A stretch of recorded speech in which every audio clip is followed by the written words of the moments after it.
All right, today I'm going to teach you guys about clauses. What do you know about clauses? There's an independent and a dependent. All right, good. They're independent and dependent clauses. All right, so the first one is independent clauses. All of these right here are independent clauses. What do they have in common? Each contains a subject, a predicate, and is a complete thought. All right, cool. Go ahead. All right, each of them have a subject and a predicate. Right here I've labeled all of them. If you want to write those down as examples, that would be great. Make sure that you write down in your notes that every independent clause has a subject, a predicate, and is a complete thought. All right, good. Can you go back to that slide? Yep, that's fine. Thank you.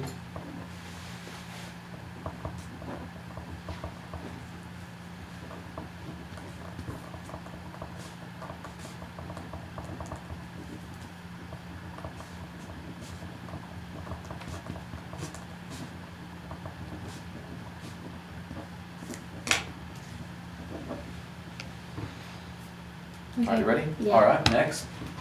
These are dependent clauses. All right? If you need to write those down as examples, that's fine too. What makes these different, Camilla? They cannot stand by themselves. Okay, so do they have a subject and a predicate? Yeah. Yeah? All right, so for example, Ryan, this third one right here, although he's saying, what is the subject? He What is the predicate? sang. Saying, good. All right, so why is it not a complete thought? If it was just he saying, would it be an independent clause? Is it a complete thought? As he sang? Yeah, he's saying, is that a complete thought? Yes. Yeah, so it's an independent clause, Yes, right? But this word right here, although, means that something is going to come after, right? Mm-hmm. Okay, so next slide really quick. All right, next one. So what's a complete thought, Ryan? It explains everything in the sentence, or it gives like a full sentence. Like it tells everything that they're doing. Okay, so you don't have to have anything extra added onto it, right? No. All right, do you need anything taken away from it? If it starts with something like although, Mm-hmm. not necessarily just although, but anything like that. Okay, so a clause, no matter what, is going to have a subject and a predicate. But what makes a dependent clause different from an independent clause is that it is not a complete thought. An independent clause can stand on its own and is in fact a sentence. But a dependent clause is not, because it needs something extra or it needs something taken away. Does that make sense? Yes. All right. Ready, Camilla? Yeah. All right. So here are the different combinations you can have for independent and dependent clauses. Here on the left are the possible combinations.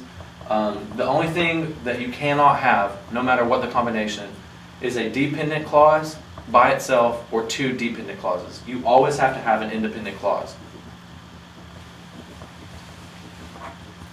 And go ahead and write all those down because you're going to need to know that for your test.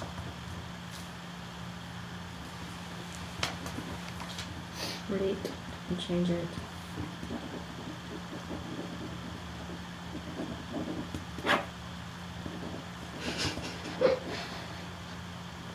Okay.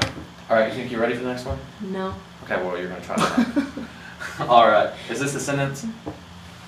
Yes or no? Yes. Why? Because it's a complete thought. All right, hit the space and let's find out. Yes. All right, so why is it, Ryan? Because it has a subject, a predicate, it's a complete thought. It has a. Well, it has or two. It has two independents. Wrong. No. Wrong. Wrong. What is this first? When I went to the store. That's a That is dependent. dependent. Why is it dependent? Because it's not a complete thought. All right, so if I wanted to make when I went to the store a dependent clause or an independent independent clause, clause. what would I do? Take out the when. I would take out the when, right? I went to the store. That's a independent clause. But the word when means you're going to add something after, which is where we added the independent clause. So a dependent plus an independent does equal a sentence. So that's correct. All right, next. All right, is this a sentence? Pick up some bread at the store. Yes. Yes, why? Because it is just an independent clause. Right, correct. All right, next. Although I went to the store and got bread. Is this a sentence? No. No. No. Okay, is it An independent or dependent clause? It's a dependent clause. It's a dependent clause, correct. And what can you not have as a sentence? Just a dependent clause. All right, go ahead and hit that. Right. Okay. Is this a sentence? I came home when I got bread at the store.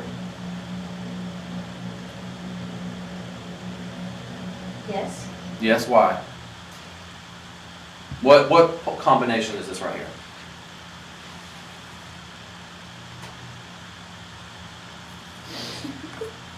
All right, let me make this a little simpler. This part right here, I came home, is that independent or dependent?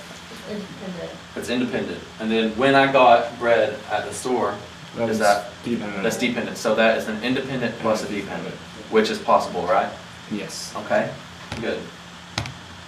All right, when I came home, comma, although the laundry was not finished. No, why not? Independent. Two dependent clauses, right? There's no independent clause, so it can't be held together. Right, good. Next. I finished the laundry and I ate the bread. Yes. Yes. Yes, why? It's two independents. All right, why is it two independent clauses? Because I finished the laundry is it's a complete thought, it's got a subject and it's got a predicate. Uh-huh. And I ate the bread is a complete thought and it has a subject and it has a predicate. Good. Do we have any more? No, sir. All right, thank you.